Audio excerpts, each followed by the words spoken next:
یہ ہے کہ یہودیوں کے ارد گرد اب عیسائی کوئی رہ نہیں گیا، جہاں انہوں نے بنانی ہے حضرت داؤد علیہ السلام کی حکومت، ٹھیک ہے، وہاں تو عیسائی نام کو نہیں ہے. بالکل ایسے. پھر قرآن پاک کا ایک اور بڑا فیصلہ ہے جو ثابت ہوا ہے اس یہودیوں کے بارے میں جو پیش گوئی. قرآن کہتا ہے ضربت علیہم الذلۃ والمسکنۃ وباؤوا بغضب من اللہ، ہم نے تم پر مسلط کر دی ذلت اور رسوائی اور اللہ کے بعد قیامت تک تم پہ. تم کبھی اب آپ اوپر نے ہاں ایک طرح سے آتے حبل من اللہ و حبل من الناس، یا تو تم معافی مانگ کے اللہ کی طرف رجوع کرو تب تم عزت سے، پھر تم عزت تمہیں دے، یا تمہیں دنیا میں انسانوں کا کوئی گروہ مدد کرے گا، اکیلے تم طاقتور نہیں ہو سکتے. اچھا، اس لیے جب تک امریکہ ان کے ساتھ نہیں تھا، بالفور میں انگلینڈ ان کے ساتھ نہیں تھا، یہ رلتے پھرتے تھے پوری ٹھیک ہے. دنیا. تو اب اس وقت جو لڑائی ہے میں آپ کو بتاؤں یہ ہمارے ساتھ. اب دوسری طرف آ جائیں جو امام مہدی والا. ہم آتے ہیں، ہمارا مسئلہ یہ ہے کہ ہمارے بارے میں یہ ہے کہ رسول اکرم صلی اللہ علیہ وسلم نے ایک ٹائم لائن بتائی ہے، جن میں سے پہلی ٹائم لائن جو میں اس کی بیان کر چکا ہوں وہ ہے 1920 کے پاس ویسے شروع ہوتی ہے جیسے 1920 میں یاجوج اور ماجوج کی آنے سے شروع ہوتی ہے. ٹھیک ہے. آپ صلی اللہ علیہ وسلم فرمایا دیکھو تمہاری کڑیاں ٹوٹیں گی، اور سب سے پہلی کڑی جو ہے تمہاری مرکزیت کی ٹوٹے گی، خلافت کی ٹوٹے گی. پھر میں نے کہا 1920 میں نیشن اسٹیٹ شروع کی، جی بالکل. جو پوری کی پوری خلافت عثمانیہ ہے وہ 17 یا 18 ملکوں میں تقسیم کر دی گئی. بالکل. اور جتنا زیادہ تیل کی دولت تھی اتنا چھوٹا ملک بنایا گیا، بحرین بنا دیا، کویت بنا دیا، فلاں بنا دیا، یہ بنا دیا.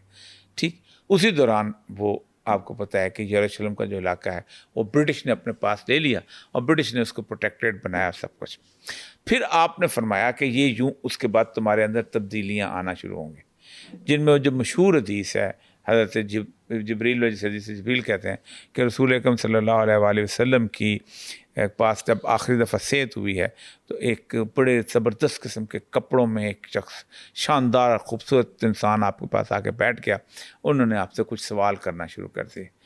پہلے سوال کیا ایمان کیا ہے، پھر کہا اسلام کیا ہے، پھر کہا گیا اپنا کہ احسان کیا ہے، پھر پوچھا کہ قیامت کب آئے گی. ان کا جتنا تم جانتے ہو اتنا میں جانتا ہوں، زیادہ نہیں جانتا. پھر پورا اشراط الساعہ کہ علامتیں کون سی ہوں گی جو کہ آئیں گے. ٹھیک ہے. تو آپ نے 2 علامتیں بتائیں رسول اکرم میں، یہ بھی پھر ثابت ہو چکے ہیں. پہلی علامت یہ ہے کہ عرب کے ننگے پاؤں چلنے والے چرواہے اونچی اونچی بلند و بالا عمارتیں بنانے میں مقابلہ کریں گے. یہ برج خلیفہ تو فلانا بالکل ایسے. وہ ساتھ. اور دوسرا یہ ہے کہ لونڈی اپنے آقا کو جنم دے گی.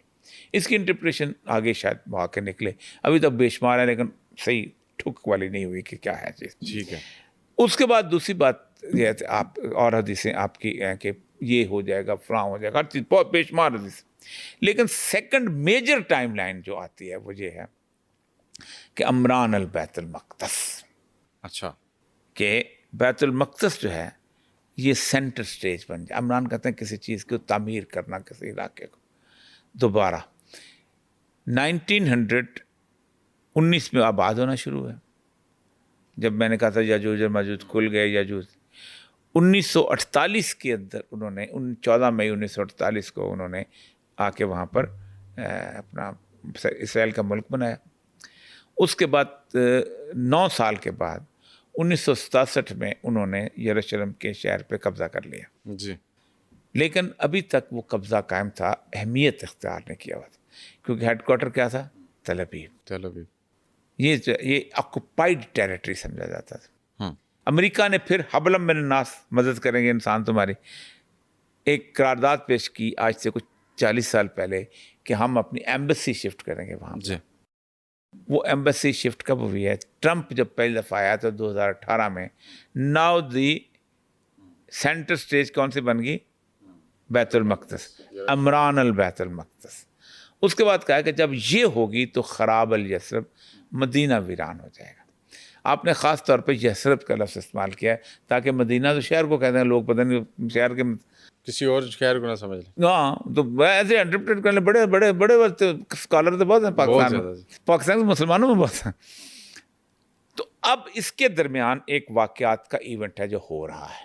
ٹھیک ہے. ہم اس دور سے گزر رہے ہیں. بالکل ٹھیک ہے. کہ خراب الیثرب سے پہلے کے دور سے گزر رہے ہیں. اس خراب الیثرب کے پہلے سے دور میں یہ ہونا ہے کہ اس پورے علاقے کے اندر 2 چیزیں ہونی ہیں. ایک تو یہ ہے کہ ایران جو ہے اس کی جنگ ہونی ہے سب سے پہلے ان کے ساتھ، یہودیوں کے ساتھ. بالکل ٹھیک ہے. لیکن ایران کی انوالومنٹ سر، ایران تو بڑے عرصے پہلے سے یہاں بیٹھا ہوا ہے، مطلب ایران نام اب پڑا ہے لیکن ایرانی قوم بیسیکلی ایک تو یہ ہے کہ ایران کی جنگ اس لیے بھی ضروری تھی کہ ایران جو ہے ان کے تمام لوگوں کے اندر، ذہنوں کے اندر ایک تصور ہے کہ یہ کبھی ہم یہاں حکمران نہیں کرتے تھے. ٹھیک ہے. اور وہ یہ تو بیت المقدس ہمارا علاقہ تھا، یہ دجلہ و فرات ہمارا علاقہ تھا. ہم صرف سینٹرل عربیہ جو ہے اس پہ اوپر، سینٹرل عربیہ نا جہاں حجاز کا علاقہ ہے اور رب الخالی، یہاں کوئی حکومت نہیں کرتا تھا. وہ اوپر چھوڑ جاتے تھے کیونکہ اس زمانے ریاستوں کی باؤنڈری تو ہوتی نہیں، کیونکہ ریگستان کا علاقہ تھا. اسی لیے کبھی کوئی مرکزی حکومت نہیں رہی جہاں رسول اکرم صلی اللہ علیہ وسلم کا حجاز ہے. کبھی وہاں پر کوئی کسی کا اقتدار نہ رومنس کا رہا ہے، نہ ایجپشنز کا رہا ہے، نہ بابر و نینوا کا رہا ہے، نہ کسی اور چیز کا. مرکزی حکومت نہیں. سکے بھی رومنز استعمال ہوتے تھے جیب کر. رسول اکرم نے جب مدینہ میں تھے سکے رومن استعمال تھے. عبدالملک مروان نے آگے سکہ پہلا شروع کیا مسلمانوں کا، سکے بھی نہیں تھے. تو ایک تو یہ ہے کہ وہ سمجھتے تھے کہ یہ علاقہ سارا ہمارا ہے. ہم دوسرا اس کے بعد یہ تھی کہ ہم ایک ایسی قوم ہیں کہ جس کے بارے میں وہ حضرت سلمان فارسی کے بارے میں رسول اللہ کی حدیث بہت کوٹ کرتے ہیں کہ ایمان اگر سریا پہ بھی ہوگا نا، سریا کہتے ہیں زورا ستارہ، آپ کسی لڑکی کو نہ سوچے، اس پہ بھی ہوگا تو یہ ڈھونڈ کے لے آئے گی یہ قوم جو ہے ایرانیوں. دوسری بات یہ ہے کہ عرب ورلڈ کی سیادت اور قیادت جو ہے وہ تو اس کے بعد ٹرکس میں تقسیم ہو گئی تھی. ٹرکس جو تھے انہوں نے اس کو لے لی تھی عربوں کے وہاں سے. لیکن ایرانی جو تھے نا یہ ٹرکوں سے مختلف تھے. ان کے اندر علم جو تھا وہ ان کے اندر تھا. تمام تر آپ کو نعتیں بھی یہاں ملیں گی، تفسیریں بھی یہیں ملیں گی. صوفیاء کا ایک بہت بڑا گروہ تھا جو یہاں پر تھا. تو اس ایران کے اندر وہ ایک ایسا ایران تھا جو کہ اس وقت تو سنی شیعہ اسٹیبلش نہیں تھے. شیعوں کا مرکز تھا نجف میں، یہ سنیوں کا مرکز تھا. خاص طور پہ نقشبندی صوفیاء کا مسئلہ تھا. تو لڑائی ہو گئی کزنس کی آپس میں، صفیوں کی، خلافت عثمانیہ والے ترکوں کے ساتھ. اچھا. تو ظاہر بات ہے آذربائیجان میں ان کے پاس سے انہوں نے آ کے ایران فتح کر لیا. ٹھیک ہے. اس زمانے تک یہ تھا کہ خواہ محمود غزنوی ہو، خواہ التمش ہو، خواہ کوئی اور ہو، وہ خلافت عثمانیہ سے سند لیتا تھا. وہ خلافت عثمانیہ والا خلیفہ ہوتا تھا، یہ بادشاہ ہوتے تھے.